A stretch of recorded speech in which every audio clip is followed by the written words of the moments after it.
Back to study central. आज का हमारा टॉपिक है public sector banking in India.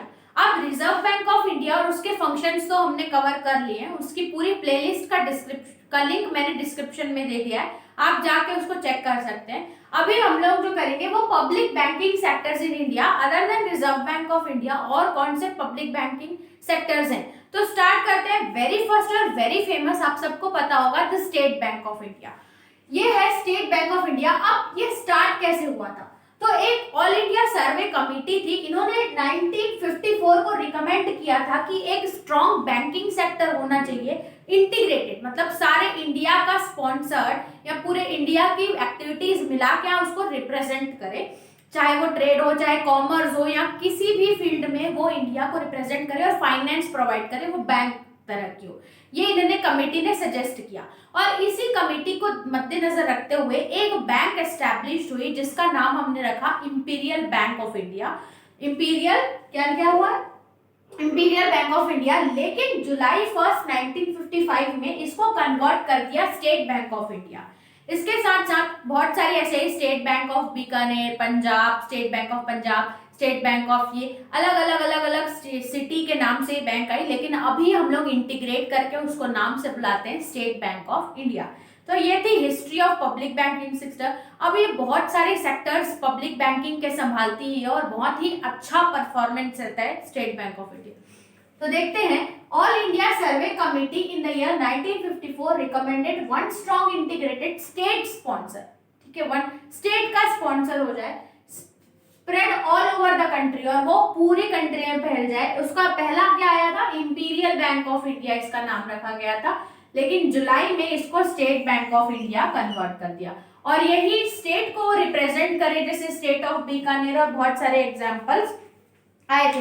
मैं आपको एकदम बताती हूँ, Bikaner Jaipur, state Bank of Hyderabad, state Bank of Mysore, state Bank of Patiala and state Bank of Maharashtra, state Bank of Indore, ऐसे करके स्टेट आए थे। लेकिन जुलाई में 1955 को इसको कन्वर्ट कर दिया, सारे जो सिटी के नाम हटा के स्टेट बैंक ऑफ इंडिया।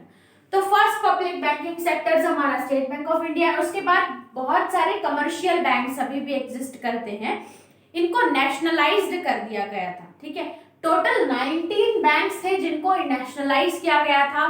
क्यों नेशनलाइज किया गया था? ताकि वो प्रमोट कर सके और बहुत सारी अचीवमेंट्स फैला सके इन रिलेशंस टू ट्रेड, कॉमर्स, की एक्टिविटीज इंक्रीज, तो उनका जो अचीवमेंट का जो स्पीड है वो ग्रो कर पाए, इसीलिए बैंकिंग सेक्टर्स 19 बैंक्स को नेशनलाइज कर दिया गया था।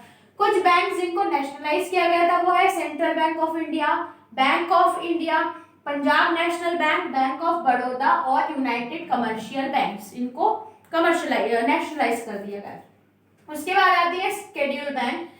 शेड्यूल बैंक नाम इसलिए रखा गया था क्योंकि हमारा एक शेड्यूल आया था, शायद second schedule reserve Bank of India लेके आई थी 1934 में। रिजर्व बैंक ऑफ इंडिया का एक एक्ट पास हुआ था, सेकंड एक्ट, इसमें शेड्यूल बैंक लेके आई थी। तो ये कुछ कैटेगरी की बैंक्स हैं under Reserve Bank of India, तो ये भी हमारी पब्लिक सेक्टर बैंकिंग में है।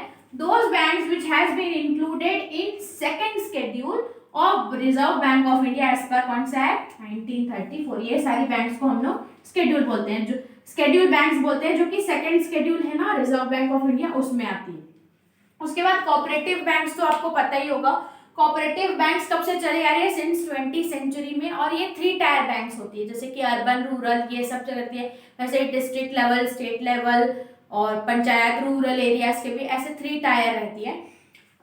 देखा जाए तो ये प्राइमरी एग्रीकल्चर एक्टिविटीज भी है, अर्बन्स भी है और बैंक्स अदर है, सेंट्रल और डिस्ट्रिक्ट बैंक्स भी रहती है, ये स्टेट कोऑपरेटिव बैंक्स भी है। तो 3 टायर है, एक रहेगी आपका प्राइमरी पे, फिर रहेगा सेंट्रल या डिस्ट्रिक्ट लेवल पे, और उसके बाद स्टेट कोऑपरेटिव बैंक्स। तो इसमें आप लिख सकते हैं कि 3 टायर में वर्क करती है। फिर आता है हमारा regional rural banks. Regional rural banks introduce कब हुए थे? एक रीजनल रूरल बैंक एक्ट पास हुआ था 1976 में, इससे रीजनल रूरल बैंक्स आई थी। इसका मेन मोटिव था जो हमारे रूरल एरियाज है उनको क्रेडिट प्रोवाइड करना, ताकि वो अपनी एक्टिविटीज को अच्छे से कैरी फॉरवर्ड कर पाए। लास्ट आता है हमारा lead bank of India scheme. अब ये एक अगस्त 1969 में आरबीआई ने एक कमिटी बैठाई थी, इसमें उन्होंने बाकी कमर्शियल बैंक्स को बोला था कि आप इस इस लीड बैंक्स की कैटेगरी में ज्वाइन करो और आप एक एक डिस्ट्रिक्ट को लो जहां पे आप सर्विस अपनी प्रोवाइड करना पाते हो और वहां पे लीड करो। इसीलिए लीड बैंक ऑफ इंडिया लेके आए थे। अभी भी बहुत सारे क्राइटेरिया हैं कि नहीं, ये नहीं पता, लेकिन लीड बैंक आरबीआई लेके आया था कमिटी के साथ, ताकि वो चाहता था कि एक एक डिस्ट्रिक्ट वो लोग पकड़े और वहां पे लीड करें। ठीक है, तो ये public sector banking in India था। जनरली ये 8 मार्क्स का क्वेश्चन डायरेक्ट आपको पूछ सकता है, तो इसको करिए अच्छे से रिवाइज। मिलते हैं इसके बाद जो भी हमारा नेक्स्ट टॉपिक बचा होगा उसके साथ। इस वीडियो में इतना ही रखते हैं। Thanks for watching.